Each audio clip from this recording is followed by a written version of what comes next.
Go. Hello everyone.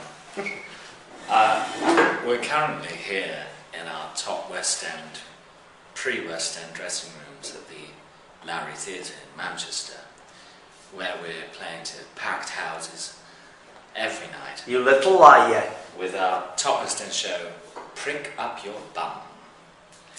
We're here, Daniel's here. Daniel's come to join us on the video yet again. Hey-ho. We can't say prick up your bum because my mum's watching. But that's what it means. What, prick up your ears? If you rearrange the letters of Yeah, it's rear, yeah. Rears. Rear. Well, Reese. Reese. Prick up your wreath. Or sear. No, it's arse. Prick up your arse. Prick up your ears. It's connecting the R of your to It's ears. a Your ears. double double entendre. I'm drinking from my dressing room teapot, which is a gift from my friend Sam. Very heterosexual. It's lovely. You see, the teapot sits in the cup when you're not using it, so it's very compact, beautiful. Have a peppermint tea before the show. So how's the show going? The show's going excellently. Thank you very much, Daniel Kramer. It's growing. We're working very hard. We rehearse every day. It's not an easy life. Though they both slept till noon today. I didn't. I was at breakfast waiting for one of them. Hang on a minute, I slept till 11:30. Same difference. You do suffer for your art. I was meant to meet Dan at 9:30 for breakfast, and I didn't wake up. I slept through my alarm and telephone calls. I was convinced he was dead. And so I knocked on his door at noon because I was in such a panic attack that he had actually died. Because I received a small blow to the head accidentally during one of the scenes the other day, and we thought it might be a terrible concussion and internal bleeding. And I did go to the hospital. I went to the A&E just to get checked out, which was a safety measure, but it was fine. So That was me that administered the blow. No. Well, yes. Well, no, you were. I happened to be holding the hammer at the time. No, but it's nobody's fault. It's nobody's fault. We do the manoeuvre together, so it's, even though you might be holding the weapon that did the thing, it Serves you right for having a head in the first place, is what you're saying. Exactly. Where are we? I've said we're in Manchester at the Lowry Theatre. We're in Salford. Well, Salford, Manchester. I think it's basically the same thing, although local people, I think, don't say it's the same thing. They say No. it's different. We're at the Lowry Theatre, which front of house is gorgeous, and behind the scenes is... Well, have a look. It's a little bare. It's municipal, shall we say. It's quite bare and quite, it's a bit like a hospital. It is like a disused... I've filmed in disused hospitals for Little Britain, and it's like one of those. And when we arrived, nobody came to say hello. It felt like we'd broken in. Which you were furious about. I was disappointed. Because I like a postcard in the dressing room to say hello. Well, yeah, and we had such a nice time at Richmond, and they were very welcoming. Very Yeah. friendly. So, I think it was just a contrast. I thought, come on, where's this fabled northern hospitality that one hears so much about? Where's my Eccles cake? Where's my black pudding?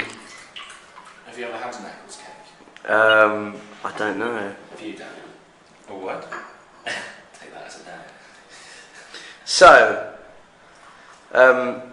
we've been here, this is our third night Yeah. in Manchester. Last night was our best so far. And we've had a few reviews. Do you read them? Not on tour. Not on tour. Do you read them? I've read all of them, yes. And And I also read all of our Twitter reviews, which are much more useful because people... are nicer. No, that's people's actual opinions rather than a supposed... Well, professional opinions can often be tainted with other factors, but Twitter reviews are great because they're just whether people had a good time. Yeah. That's what we mainly aim for. Yeah. I love reading audience responses as well because I think critics have a very hard job and that they do come with, all audience members come with their own bias, their own experience, but I think audience members respond overall to, was it a great experience? And sometimes even if the audience are having a great time, And the critic doesn't like it. They don't talk about the experience the audience are having. They talk about their individual experience, and I think that's hard. And imagine if you're a critic. I mean, critic sounds like a good job. You go to the theatre and you get free tickets and you see a lot of stuff. And if you like theatre, that's great. But imagine if you are a critic for some time. You see a show every night. It would drive you mad. I like theatre, and sometimes I like theatre to go to the theatre a lot. Like, a lot. I never go to the theatre. But seeing a show every night. And sometimes they see shows every night and every Saturday. They can see up to 8 shows a week. That would drive you mad. But this time on the road is about previews, in my opinion, and we're changing the show daily. I mean, Mr. Lucas can vouch for that this evening in particular. And,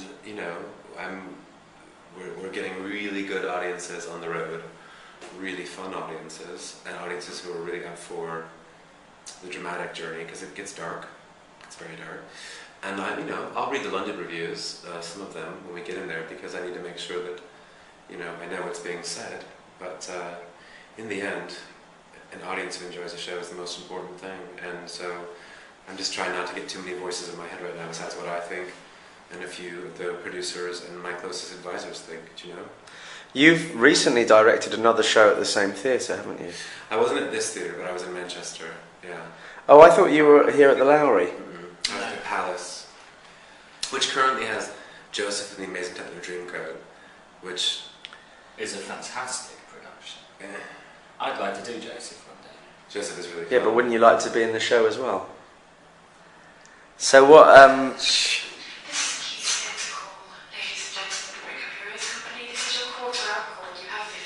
And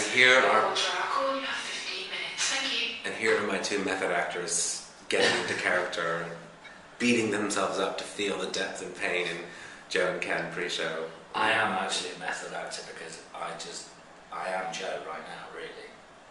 I don't divide myself between Chris and John at any point. I just remain in that world. Yeah, you just had a visit to the local pissoir, I'm sure. I've done terrible things. And I've also written a new Joe Orton play over the last few weeks, which I'm going to premiere. As Joe Orton? As Joe Orton. I'm going to send it to Leonie. She'll obviously accept it, as I'm her brother.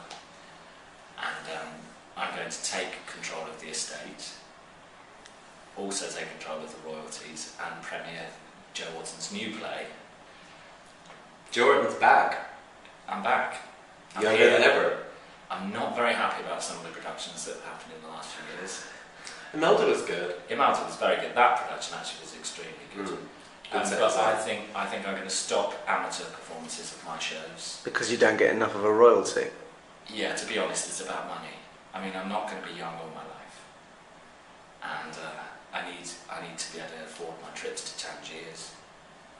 Plane journeys are extremely expensive in the 60s, which is where I'm living right now. Right. Also, I have to buy fur coats. Well, this building doesn't feel like it's been decorated since the 60s, which is ironic because it's only been open 10 years. There are worse dressing rooms in the world. These dressing rooms are fine, but there's just a soullessness backstage here that is really uninspiring, I think. Well, at least there's not rodents and mice and things. Oh, I don't mind the rodents as long as they're equity.